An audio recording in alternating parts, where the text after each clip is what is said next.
समादरणीय धार्मिक सज्जन, यजुर्वेद का 36वां अध्याय, इसके मंत्रों के ऊपर हम विचार कर रहे हैं। कल मंत्र संख्या 17 के ऊपर विचार किया था। मंत्र था द्यौः शांतिरंतरिक्षम शांति ही पृथ्वी। इसको शांति मंत्र भी कहा जाता है और इस मंत्र के माध्यम से ईश्वर ने मनुष्यों को आदेश दिया है, प्रेरणा दी है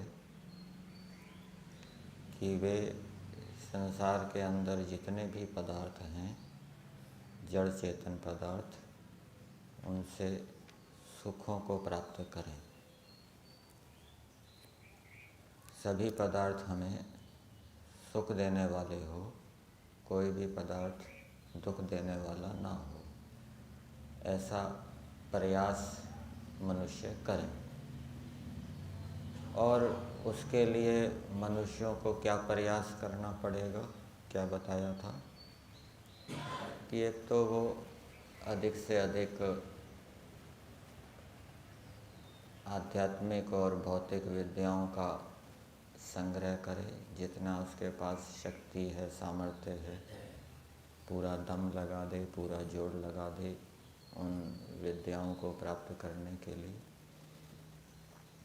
दूसरा, वो विद्याएं कैसे प्राप्त करनी है?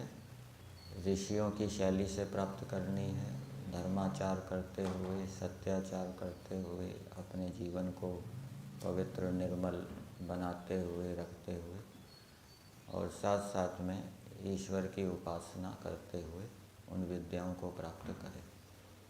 और विद्याओं को प्राप्त करने के बाद भी धर्म में श्रद्धा बनी रहे, ईश्वर में श्रद्धा बनी रहे, आकर्षण बना रहे। तो जिस व्यक्ति की जितनी अधिक धर्म में श्रद्धा होगी, ईश्वर में श्रद्धा होगी, ईश्वर में आकर्षण होगा, उतना अधिक उसकी बुद्धि उत्तम चलेगी, उसको विद्याएं उपस्थित रहेगी। समय पर देश काल परिस्थिति के अनुसार वो उस विद्या का ठीक ठीक उपयोग करेगा, भूल चूक नहीं करेगा, स्मृति भ्रंश नहीं होगा उसको।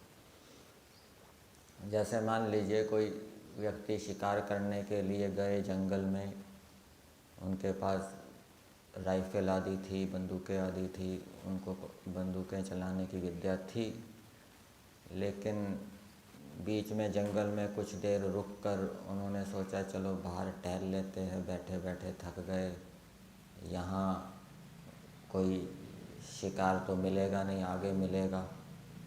तो शिकार वहीं मिल गया उनको। अब वो बेचारे खाली हाथ थे, क्या करते, धाराशायी हो गए। तो ये बुद्धि काम नहीं करती और व्यक्ति विद्या होते हुए भी वो समय पर वो काम नहीं आई। उनके सारे औजार अस्त्र शस्त्र तो गाड़ी में ही रह गए, वो खाली हाथ बाहर निकल गए। यदि उनके पास अस्त्र शस्त्र होते तो वो उनका प्रयोग करके बच जाते, सुरक्षित हो जाते। तो ये बुद्धि काम नहीं करती, इस कारण से वो विद्या का लाभ उठा नहीं पाते समय पर। तो यदि हमारी निरंतर ईश्वर में श्रद्धा बनी रहेगी, आकर्षण बना रहेगा, धर्म में निरंतर श्रद्धा बनी रहेगी, तो बुद्धि ठीक काम करेगी और जो हमने विद्याएं प्राप्त की हैं वो उनका हम ठीक ठीक देश काल परिस्थिति के अनुसार उपयोग करेंगे। स्मृति हमारी ठीक प्रकार से काम करेगी, स्मृति भ्रंश नहीं होगा। क्रोधात् भवति सम्मोहः, सम्मोहात् भवति स्मृतिभ्रंशः, स्मृतिभ्रंशात् बुद्धिनाशो, बुद्धिनाशात् विनश्यति। ये तो क्रोध का उदाहरण दिया है। क्रोध करने से व्यक्ति का स्मृति भ्रंश हो जाता है, और भी वो असत्य आचर जहाँ जहाँ करेगा वहाँ उसकी स्मृति काम नहीं करेगी। ईश्वर का आकर्षण हटते भी स्मृति ठीक काम नहीं करेगी, और फिर वो विद्याओं से लाभ नहीं उठा पाएगा। तो ये सब बातें हम ध्यान में रखेंगे तो फिर सभी पदार्थों से हम सुख प्राप्त करेंगे, कहीं पर भी किसी प्रकार का कोई दुख हमें प्राप्त नहीं होगा। आज मंत्र संख्या 18 के ऊपर विचार करेंगे। मंत्र है धृते दृंह मा मित्रस्य मा चक्षुषा सर्वाणि भूतानि समीक्षन्ताम् मित्रस्याहं चक्षुषा सर्वाणि भूतानि समीक्षे मित्रस्य चक्षुषा समीक्षा न। ये मंत्र सभी आश्रम वालों के लिए है, केवल संन्यास आश्रम वालों के लिए हो या केवल वानप्रस्थ आश्रम वालों के लिए हो, ऐसा नहीं है। सभी आश्रम में रहने वाले मनुष्यों को, सभी प्राणियों को मित्र की दृष्टि से देखना चाहिए। ऐसा नहीं है कि सन्यासी ही सबको मित्र की दृष्टि से देखें, ब्रह्मचारी सबको मित्र की दृष्टि से ना देखें, गृहस्थी सबको मित्र की दृष्टि से ना देखें, ऐसा नहीं है। सभी मनुष्यों के लिए उपदेश है। इस मंत्र की भूमिका में दिया है, संस्कृत भाग में दिया है, अथ के धर्मात्मानः इति आह। धर्मात्मा कौन होते हैं? कौन होते हैं धर्मात्मा?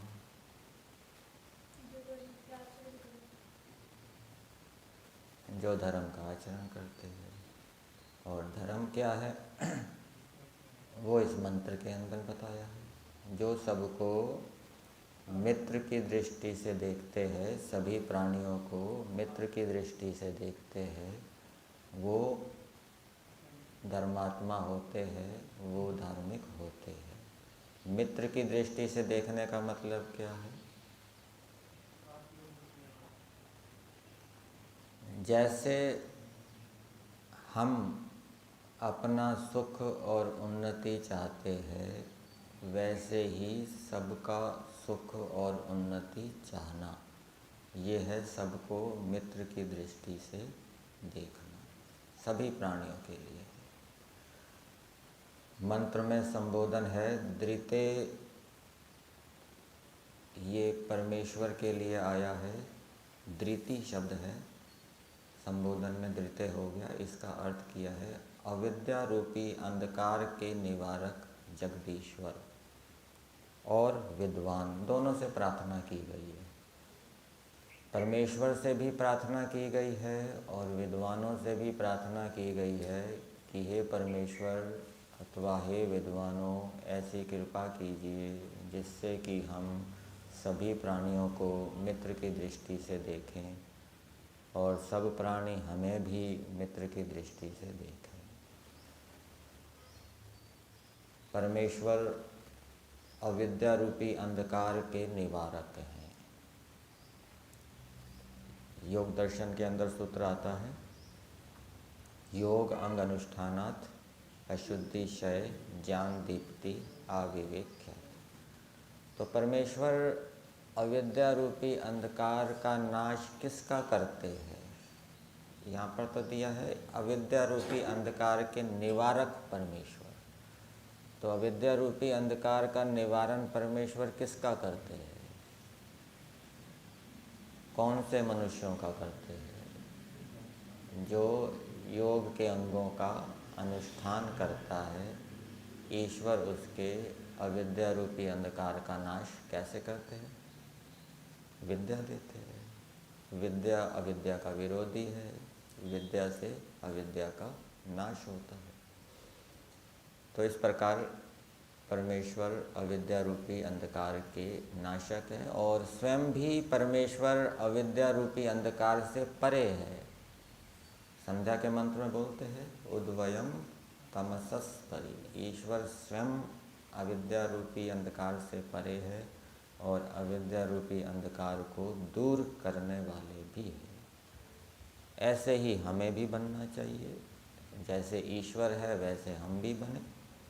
ईश्वर अविद्या से पृथक है तो हम भी अविद्या से पृथक होवें, अविद्या को धीरे धीरे कम करते रहें। आर्य समाज के नियम में भी दिया है, कौन सा? अविद्या का नाश और विद्या की वृद्धि करनी चाहिए। ठीक, एक और अविद्या का नाश हो गया, फिर दूसरों के भी अविद्या का नाश करना चाहिए, दूसरों को भी बताना चाहिए। बेचारे जो ईश्वर के विषय में नहीं जानते, आत्मा के विषय में नहीं जानते, धर्म के विषय में नहीं जानते, वो तो बता सकते हैं ना, उनके भी अविद्या का नाश करना चाहिए। तो ये हम ईश्वर जैसा कार्य कर रहे हैं, ये ईश्वर की उपासना है। अब मंत्र में प्रार्थना की है, सब प्राणी मित्र की दृष्टि से मुझको सम्यक देखें। परमेश्वर से प्रार्थना की है कि हे परमेश्वर, सब प्राणी मित्र की दृष्टि से मुझको देखें। विद्वानों से भी प्रार्थना की है कि हे विद्वानों, आप ऐसी कृपा करो जिससे कि सब प्राणी मेरे को मित्र की दृष्टि से देखें। विद्वान कोई उपाय बताएंगे ना, कोई उपाय बताएंगे जिससे हम सब प्राणियों को मित्र की दृष्टि से देख सकें। ईश्वर भी कोई उपाय बताएगा जिससे कि हम सब प्राणियों को मित्र की दृष्टि से देख सकें। क्या उपाय है सबको मित्र की दृष्टि से देखने का? सबका सुख और उन्नति हम चाहने लगें, इसका क्या उपाय है? ऐसी भावना हमारे अंदर उत्पन्न हो जाए कि हम सबका सुख और उन्नति चाहें।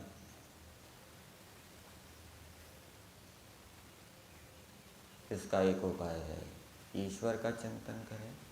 ईश्वर भी सभी प्राणियों का सुख और उन्नति चाहता है, तभी तो ईश्वर ने वेदों का उपदेश दिया है और वेदों में विधि निषेध किया है, ये करो ये ना करो, चोरी ना करो, ईमानदारी से काम करो, सत्य भाषण बोलो, झूठ ना बोलो। ये प्रेरणा किस लिए दी है?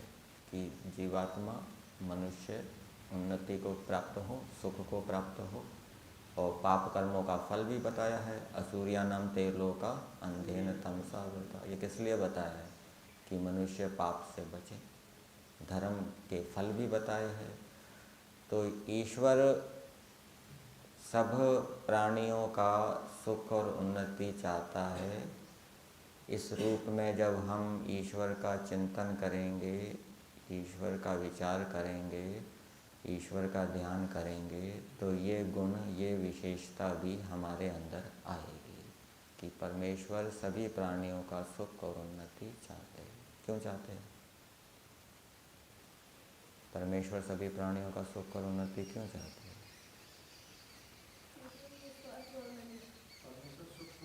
क्योंकि परमेश्वर सभी प्राणियों के माता पिता के समान है। ये भी आपने पढ़ा ना, सभी प्राणियों का परमेश्वर क्या है? माता पिता के समान है। और माता पिता क्या चाहते हैं? कि उनके संतान सुखी हों, उन्नत हो। तो इस रूप में हम विचार करेंगे तो ये गुण हमारे अंदर भी आए। और दूसरा क्या उपाय है? एक उपाय तो ये बता दिया, दूसरा क्या उपाय है? कि हम सब प्राणियों की सुख चाहने लगे, उन्नति चाहने लगे। आर्य समाज के नियम में दिया है, सबकी उन्नति में अपनी उन्नति समझनी चाहिए। जब हम ये विचार करेंगे कि यदि हम दूसरों को सुखी करेंगे, दूसरों को उन्नत करेंगे, तो उससे हम भी उन्नत होंगे, उससे हमें भी सुख प्राप्त होगा। तो जब हम ये फल देखेंगे तो हमारे अंदर भी ऐसी भावना को बनाने की प्रेरणा मिलेगी। तो दो उपाय बता दिए, ठीक है।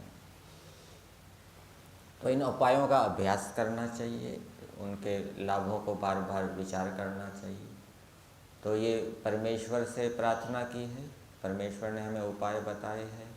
अब उन उपायों का हम अनुष्ठान करेंगे, ईश्वर की उपासना, ईश्वर के गुण का इस रूप में विचार करेंगे, इसका लाभ के ऊपर विचार करेंगे, पर साथ साथ में और भी करना पड़ेगा। गृहस्थ आश्रम भी मित्र दृष्टि बनाना चाहते हैं, वानप्रस्थी भी मित्र दृष्टि बनाना चाहते हैं, सन्यासी भी मित्र दृष्टि बनाना चाहते हैं और ब्रह्मचारी भी मित्र दृष्टि बनाना चाहते हैं। सबको मित्र की दृष्टि से देखें। ये दो उपाय तो चारों अनुष्ठान करेंगे ही, पर साथ साथ में और भी करना पड़ेगा। जो जो उनके आश्रमों के वर्णों के कर्तव्य कर्म धर्म हैं, उनका पालन भी साथ साथ में करना पड़ेगा। तो उनका पालन करते हुए, अपने दायित्वों का, कर्तव्यों का निर्वहन करते हुए ये इस प्रकार से ईश्वर की उपासना करेंगे, इसके फलों का विचार करेंगे तो बोध उत्पन्न होगा, अंदर से ये भावना उत्पन्न होगी। फिर आगे दूसरी प्रार्थना की है कि दूसरे प्राणी भी मेरे को मित्र की दृष्टि से देखें। एक बात बताई जाती है कि संसार क्या है, कुएं के समान है, ठीक है। हम दूसरे से प्रेम करेंगे तो दूसरा भी हमसे प्रेम करेगा, दूसरे से द्वेष करेंगे तो दूसरा भी हमसे द्वेष करेगा, घृणा करेगा, हमारे भावनाओं का प्रभाव पड़ता है। तो जब हम दूसरे को मित्र की दृष्टि से देखेंगे, अर्थात उससे प्रेम करेंगे, उसका सुख और उन्नति चाहेंगे, तो दूसरा व्यक्ति भी हमसे प्रेम करेगा। आवश्यक नहीं है कि सारे ही करें। अहिंसा प्रतिष्ठायाम तत्सन्निधौ वैर त्याग, सबका वैर त्याग नहीं हो जाता, परंतु कुछ का तो होगा, ठीक है ना। सबका नहीं हो सकता, लेकिन भावना तो बना सकते हैं कि सबका हो, और अपनी ओर से ये हम प्रयास करेंगे। और सब प्राणी परस्पर एक दूसरे को मित्र की दृष्टि से देखें। तो ये जो हम वेदों के अनुकूल चलते हैं, पंचमा यज्ञों का अनुष्ठान करते हैं, बलि वैश्वदेव यज्ञ करते हैं, अतिथि यज्ञ करते हैं, पितृ यज्ञ करते हैं, ये आत्मवत भाव को बनाने के लिए करते हैं, ठीक है। और कोई इन यज्ञों का अनुष्ठान करे ही ना, बस अपने में ही लगा रहे, तो उसके अंदर ये आत्मवत भाव उत्पन्न नहीं होगा, ठीक है। ये यज्ञों का अनुष्ठान, पंच यज्ञों का अनुष्ठान और जो जो हम परोपकार के कार्य करते हैं, ये सभी आत्मवत भाव अथवा मित्र दृष्टि को उत्पन्न करने में सहायक होते हैं। अब मंत्र के भावार्थ में दिया है, वे ही धर्मात्मा जन है जो अपने आत्मा के सदृश संपूर्ण प्राणियों को माने। माता पिता तो अविद्या के कारण अपनी संतानों को अपनी आत्मा का टुकड़ा मानते हैं।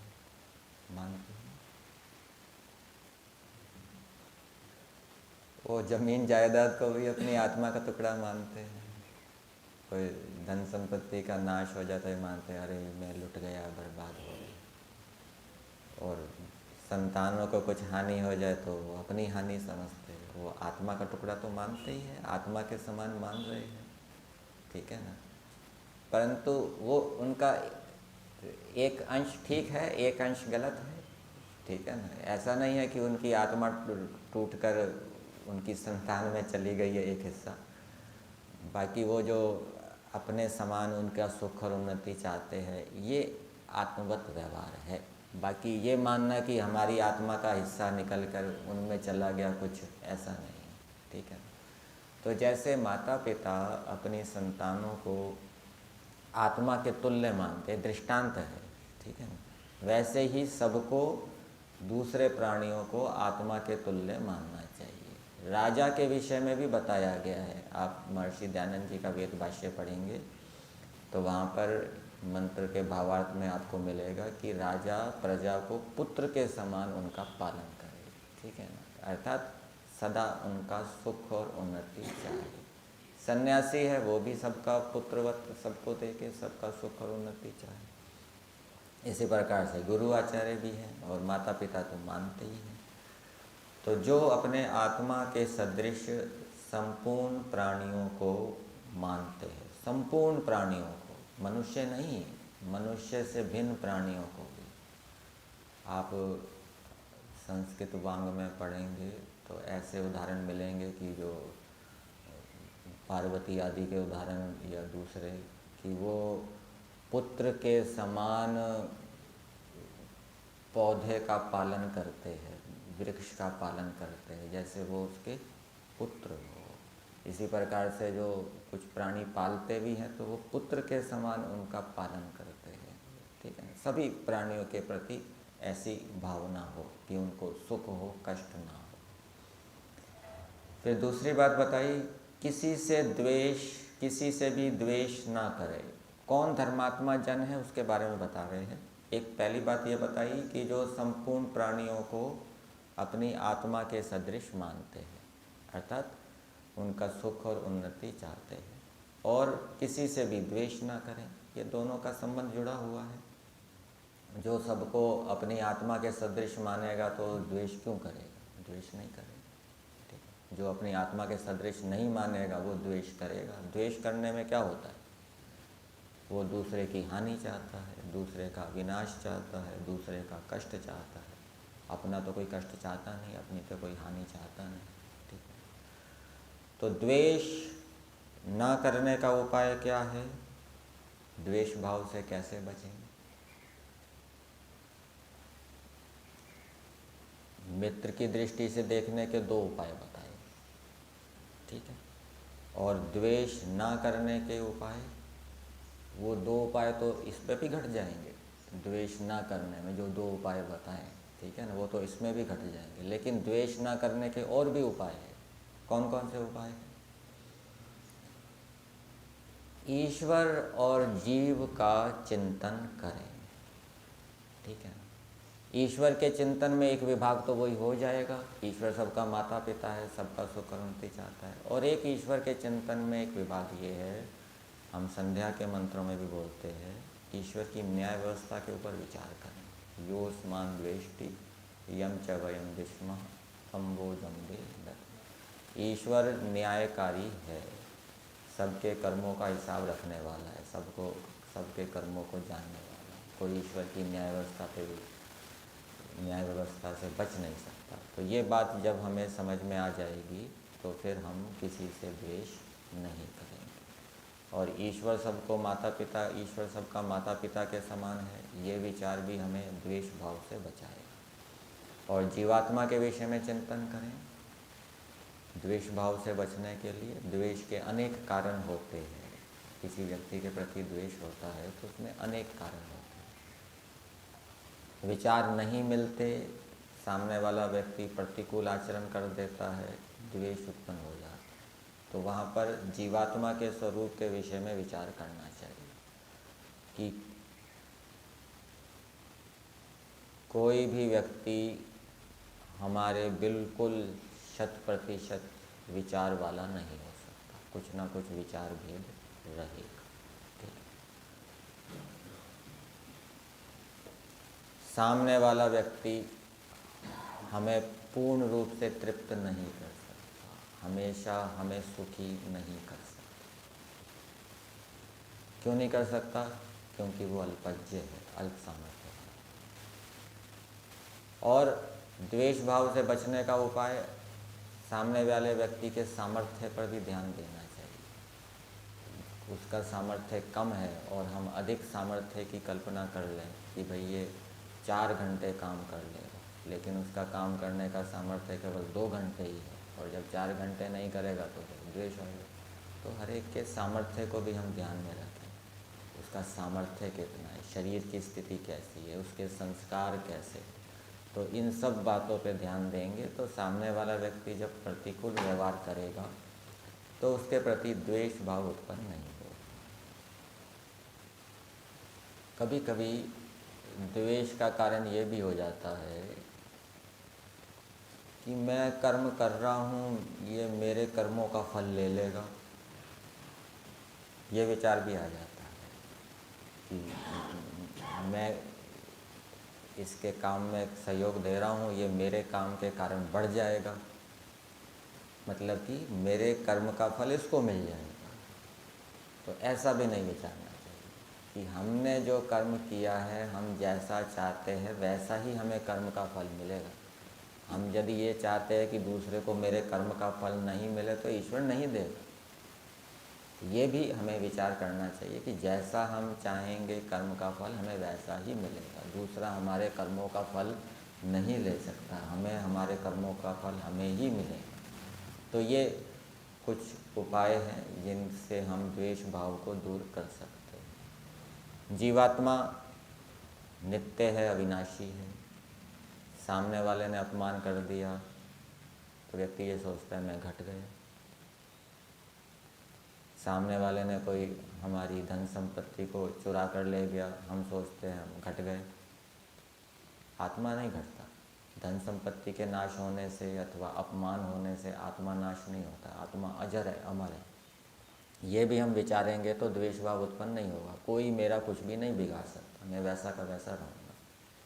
और मान अपमान संसार में होते रहते हैं, ये भी मान के चलें कि हमेशा हमारा सम्मान ही होगा। ऐसा मान के चलेंगे तो अपमान होते ही इच्छा का विघात होगा, फिर द्वेष उत्पन्न होगा। ये मान के चलें कि मान अपमान संसार में होंगे, हमेशा सम्मान नहीं होगा। क्या ईश्वर का हमेशा सम्मान होता है? जितना अपमान जितनी निंदा ईश्वर की होती है उतनी किसी की नहीं होती, ठीक है। और मान अपमान को क्षणिक माने, ये तो क्षणिक है। अभिमान है फिर अपमान भूल जाता है व्यक्ति। तो इनको क्षणिक मान के चलेंगे तो मान अपमान से क्या है, प्रभावित नहीं होंगे। प्रभावित नहीं होंगे तो फिर द्वेष भाव हमारे अंदर उत्पन्न नहीं होगा। तो ये विचार का एक विभाग है, ऐसा हमें विचार करना चाहिए ईश्वर के विषय में, जीव के विषय में, ठीक है ना। परंतु विचार करने के साथ साथ हमारा जो शरीर और वाणी से जो आचरण है वो भी शुद्ध होना चाहिए और ईश्वर के प्रति उपासना भी होनी चाहिए। ऋग्वेद के 10वें मंडल में एक मंत्र आता है, सक्तुम एव तिता ऊना पुनंतो यत्र धीरा वाचम मनसा वाचम अकृत। सुना होगा आपने। अत्रा सखाय सख्यानि जानते भद्रा येषां लक्ष्मी निहिता अधिवाची। तो कौन सख्य भाव से युक्त होते हैं? अत्र सखायः सख्यानि जानते, मतलब कि जो मन से विचार करके वाणी को बोलता है वो मित्र भाव को प्राप्त होता है। जो वाणी का ठीक प्रकार से उपयोग नहीं करेगा, बेशक वो ईश्वर के विषय में विचार कर रहा है कि ईश्वर मेरा माता, ईश्वर सबका माता पिता है, सबका सुख उन्नति चाहता है, ईश्वर न्यायाधीश है। आत्मा के विषय में भी चिंतन कर रहा है कि प्रत्येक जीवात्मा कर्म करने में स्वतंत्र है, ईश्वर की न्याय व्यवस्था में स्वतंत्र है, जीवात्मा अजर अमर है, उसको कोई कुछ नहीं बिगाड़ सकता। ये सब कुछ कर रहा है, लेकिन वाणी का व्यवहार उसका ठीक नहीं है, मिथ्या भाषण करता है। वाणी के कितने दोष बताए न्याय दर्शन में? 54 प्रकार की गलतियां बताई जाती है ना न्याय दर्शन के अंदर। वो गलतियां कर रहा है, वाणी के दोष कर रहा है, वाणी से हिंसा कर रहा है, तो वो सख्य भाव को प्राप्त कर ले, इतना करने के बाद भी उसका मन स्थिर नहीं होगा, मन सात्विक नहीं होगा। और मन सात्विक ना होने से उसकी ईश्वर की उपासना भी ठीक नहीं होगी और ये चिंतन मनन, आत्मा का चिंतन मनन भी ठीक नहीं होगा। और चिंतन मनन ठीक ना होने के कारण वो बोध उत्पन्न नहीं होगा, तत्व ज्ञान उत्पन्न नहीं होगा। इसलिए अत्रा सखायः सख्यानि जानते, तो यहाँ सखा मित्र भाव को प्राप्त होते हुए वो मित्र भाव को जानते हैं, अर्थात उनको ऐसी वाणी की प्राप्ति होती है, भद्रा, उनकी वाणी के अंदर लक्ष्मी स्थित होती है, दूसरों को हित कैसे हो ऐसी वाणी उनको प्राप्त होती है, कल्याणकारी वाणी प्राप्त होती है। आपने सत्यार्थ प्रकाश के चौथे समोल्लास में भी सुना होगा कि जो दूसरे को अप्रिय लगे लेकिन कल्याण करने वाली वाणी हो, ऐसे बोलने वाले दुर्लभ होते हैं, जिससे कि दूसरों का हित हो, ठीक है ना। तो दूसरों का हित चाहना और करना भी, और वो तब होगा, चाहना और करना तब होगा जब हम वाणी का सदुपयोग करेंगे। केवल वाणी का ही नहीं, शरीर से भी हम सदुपयोग करें, शरीर से भी सत्य आचरण करें। मनुस्मृति के अंदर एक श्लोक आता है, सत्यार्थ प्रकाश के 9वें समोल्लास में दिया है, 9वें समोल्लास में नहीं, 5वें समोल्लास में, दृष्टिपूतम न्यसेत पादम वस्त्रपूतम जलम पिबेत सत्यपूताम वदेत वाचम मनःपूतम समाचर। तो जो सत्य से पवित्र करके वाणी का प्रयोग करता है, मन से विचार करके आचरण करता है, ठीक है, उसका अंतःकरण निर्मल होगा, पवित्र होगा। और ऐसा पवित्र अंतःकरण वाला, सात्विक अंतःकरण वाला जब ईश्वर के विषय में चिंतन करेगा, जीवात्मा के विषय में चिंतन करेगा, तो ईश्वर के गुण, जीव के गुण उसको समझ में आएंगे। और समझ में आने से उसके अंदर मित्र दृष्टि उत्पन्न होगी, मित्र भाव उत्पन्न होगा, आत्मवत भाव उत्पन्न होगा।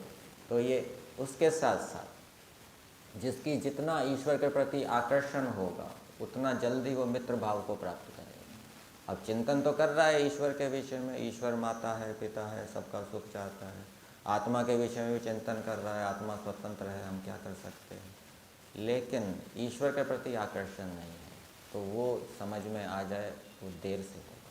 और यदि ईश्वर के प्रति आकर्षण है, ईश्वर में विशेष रुचि है, तो ईश्वर से हमें ज्ञान विज्ञान मिलेगा और जल्दी ही हमें इस विषय में विवेक हो जाएगा।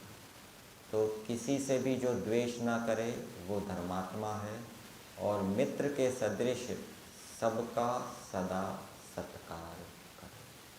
हम वैदिक अभिवादन में क्या बोलते हैं?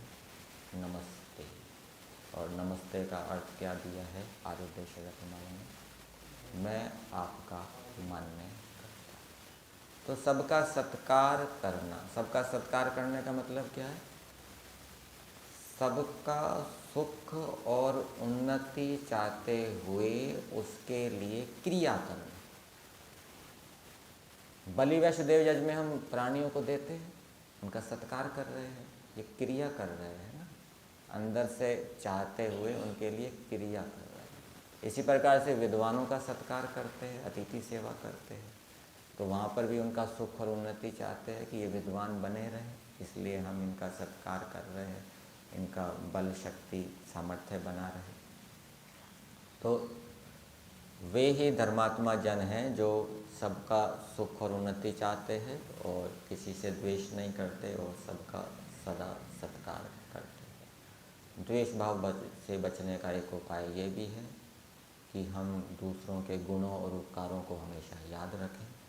दूसरे ने हमारे से जो अपकार किया है, अपमान किया है, हानि की है, उसको भूल जाए, ठीक है ना। नेकी कर कुएं में डाल, अपनी नेकी को तो भूल जाए, दूसरे की नेकी को याद रखे, दूसरे के अपकार को भूल जाए, ठीक है ना। हमने जो हानि की है वो याद रखें दूसरे की, तो उससे क्या है, दूसरे के प्रति प्रेम भाव बना रहेगा। और एक श्लोक और आता है विवेक वैराग्य, पर गुण परमाणुन पर्वतीकृत्य संति संतः कियंतः। दूसरों के गुणों को बढ़ा कर देखना, ठीक है ना, पहाड़ के समान। तो दूसरों के गुणों को जब हम बढ़ा कर देखेंगे तो उससे भी उसके प्रति हमारा प्रेम भाव बना रहेगा। और किसी के दूसरे के छोटे से दोष को बहुत बढ़ा कर देखेंगे तो ये तो उल्टी दृष्टि है। ऐसे भी आपको मिलेंगे व्यक्ति जो दूसरे के छोटे से दोष को बहुत बढ़ा कर देखते हैं, ये बिल्कुल असज्जन व्यक्ति है। और जो दूसरों के छोटे से गुण को बहुत बढ़ा कर देखते हैं वो सज्जन व्यक्ति है। तो ऐसी दृष्टि भी हमें बनानी चाहिए। बढ़ाकर कैसे देखेंगे? बढ़ाकर कैसे देखेंगे?